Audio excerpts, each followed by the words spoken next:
Assalamu alaikum warahmatullahi ta'ala wa barakatu. Yan uwa barkamu da sake saduwa da ku a yau a cikin wani sabon bidiyon.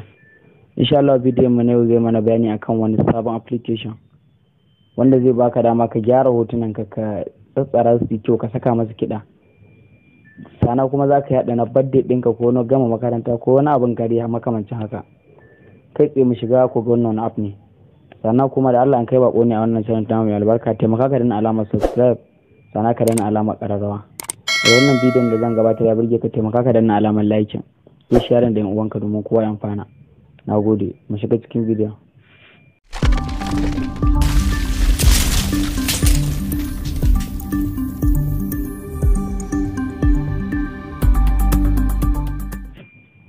Yau wannan app din da zamu yi amfani da shi, link din shi na ƙasan description, sai ka je kai download. Ga nan gurin zan yi open na shi.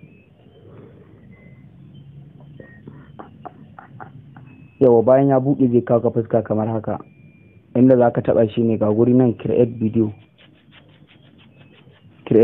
ga nan zan taɓa. Bayan ka taɓa je ka kanan sai ka zaɓi hotunan da za ka yi amfani da su. Ni misali bara na saka kawai haka nan dan zan zaɓo inda zan sa. Ga sanan zai baka dama nan kana ganin hotunan da ka zazzaɓa ciki.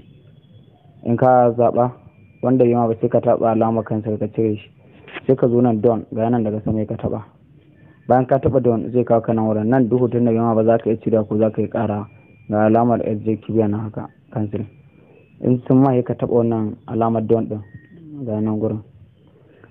Idan ka zo ga nan wurin kamar da kuke gani ga nan tsakanin hoto da hoto ga abin da yake ba daga kuma kiɗa ɗan saka. To sai zaman wannan tsakanin hoto da hoton abin da ke nuna bai ma ba sai ka taɓa wannan. Ga nan sai ka taɓa wannan misali. Ga nan kamar da kuke gani, kun gani ya canza salon yadda hotuna za su ranga wucewa. Kuna gani idan bai ma ba kuma shi ma za ka yi taɓa na gaba da shi.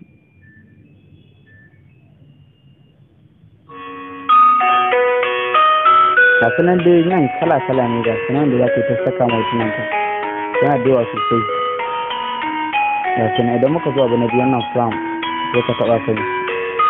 Yau gana idan muka saka wannan na farkon kun ga hotunan ya saka mana wani alamar love ga nan gefe. Idan na haka birthday ne ga nan gurin za ka ga yadda zai kasance. Ga sunan kala-kala da shi wanda kake so. Ga sunan suna sai ka zaɓa wanda kuka yi.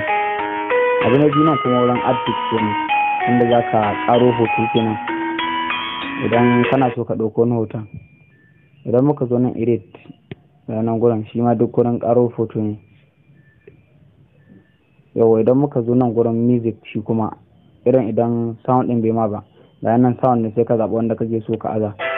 Idan kuma da ta shi ma ba ga nan gurin sai ka taɓa ka je cikin son wani kake nan ko memory ka ɗauko waƙar da kake so. Bara na zaɓi wanda zan saka.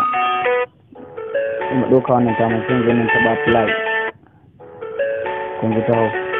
To sai zama kuma tsakanin hoto da hoto saurin ya ma kaɗan ko ya ma wato za ka zo nan time sai ka ƙara ko ka rage. Kun gani ya ƙara sauri irin buɗe ko kuma za ka yi rajiya za ka ga ya kilo. To daga su shi ne da ake aiki da wannan haɗin. Ranar gurin in ka gama haɗa abin da za ka haɗa sai ka zo nan don sai ka taɓa. To ganin za ku ga bidiyon mu tana yin bai da wani nauyi kuma ba wai sai da data ake aiki da shi ba. Ga nan gurin yau to kun ga abin da muka haɗa nan gurin. Za ka zo nan ka share din shi a Facebook ko Instagram ko YouTube ko kuma nan gurin mu da daidai inda kake so ka tura kanka. Ga nan gurin nan maka kawo ƙarshen bidiyon, ku taimaka ku.